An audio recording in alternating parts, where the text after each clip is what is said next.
Welcome to Texola, the last stop before Nothingness.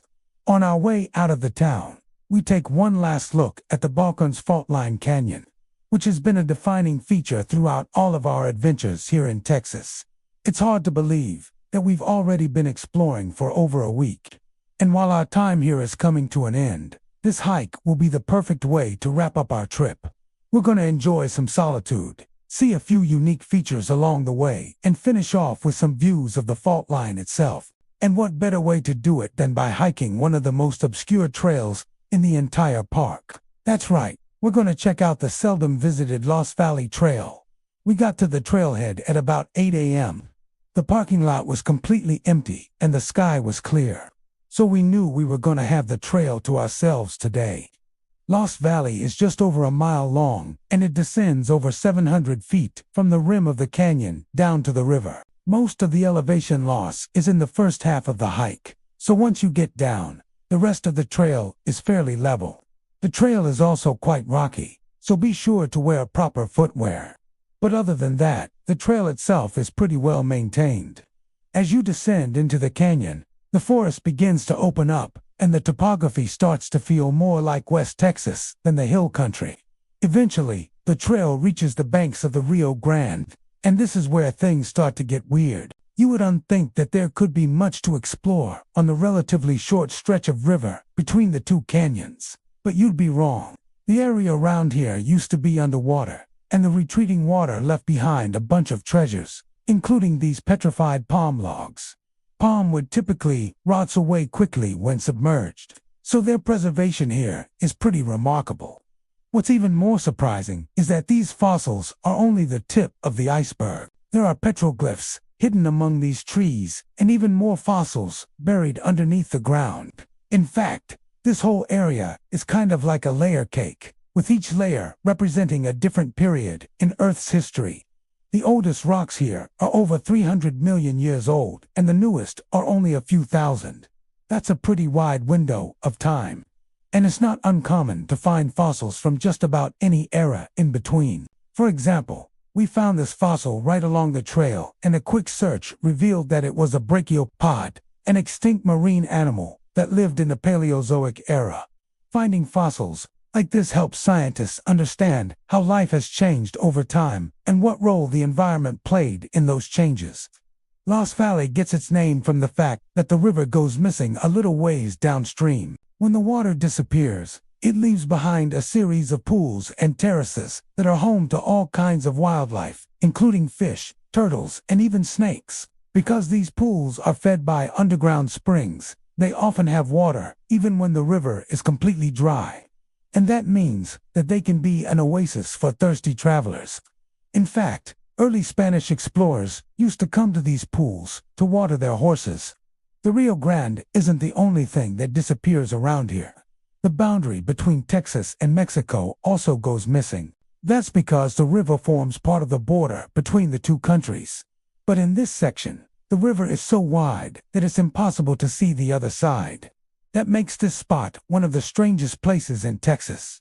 Here you can walk back and forth between two countries without crossing a bridge, going through a checkpoint, or even seeing another human being. The only way you know that you're not in Mexico is if you happen to step on a turtle, which we didn't see anywhere along the river. As we made our way back up the canyon, we couldn't help but notice the strange rock formations along the trail. These rocks are the result of millions of years of erosion, which has carved them into all kinds of interesting shapes. One of our favorites was this mushroom rock, which looked like a giant toadstool growing out of the ground. Of course, it wasn't actually a fungus. Instead, it was formed by layers of limestone that had been deposited over time. The softer rock eroded away, leaving behind the harder limestone. The same process is responsible for many of the other strange rock formations in the park, including the famous window and the balanced rock. The highlight of the hike is definitely the window. This natural arch is the result of thousands of years of erosion, which has carved a hole through the limestone. It's a popular spot for photographers because the light shining through the window creates all kinds of cool effects. We saw a few people along the trail, but most of them were only passing through. We took our time and stopped to admire all of the interesting features along the way. That's one of the great things about Big Bend. There's something for everyone. Whether you're looking for solitude, adventure, or just a chance to disconnect from the rest of the world.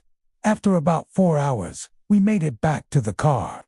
It was a great hike and the perfect way to end our trip to Big Bend.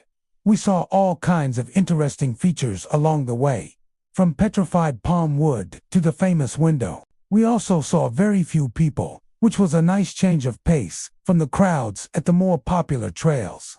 If you're looking for a hike that's off the beaten path, we highly recommend checking out the Lost Valley Trail. Now that our hike was over, it was time to head home. We stopped at the Chizo's Mountains Lodge for one last burger before heading out of the park. As we made our way through the park, we couldn't help but feel a sense of sadness. We've spent over a week here and have fallen in love with this place. But like all good things, it had to come to an end. We stopped at the visitor center to pick up some supplies for our next hike, when we realized we weren't the only ones who were sad to leave. The rangers were bummed, because it was their last day on the job. It turns out that they'd been transferred to other parks around the country and they were leaving Big Bend with a mix of sadness and excitement. It was cool to hear their stories and learn about what it's like to work as a park ranger. They gave us some tips for our next hike, and we said our goodbyes. As we drove out of the park, we couldn't help but feel a sense of pride.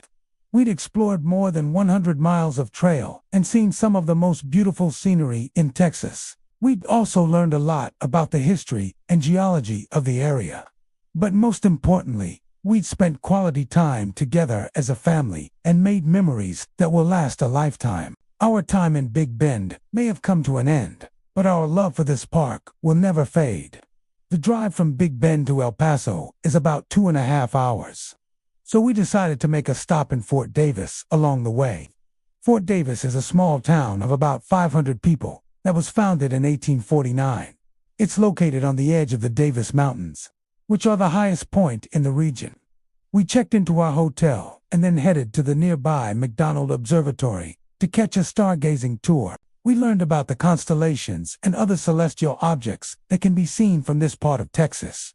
The McDonald Observatory is one of the best places in the country for stargazing, and we were lucky to have clear skies. Seeing all those stars in the night sky really puts things in perspective. It reminds you of just how small you are in the grand scheme of things. It's humbling and awe-inspiring at the same time. After our stargazing tour, we headed back to town for dinner. We found a local spot that was serving up some delicious Mexican food, and we ate until our stomachs were about to burst. It was the perfect ending to a perfect day. We arrived in El Paso late at night and checked into our hotel. We were exhausted from our week of hiking, so we called it an early night. Our time in Texas has come to an end. We hope you enjoyed following along on our adventures. If you want to see more videos like this, please subscribe and we'll see you in the next one.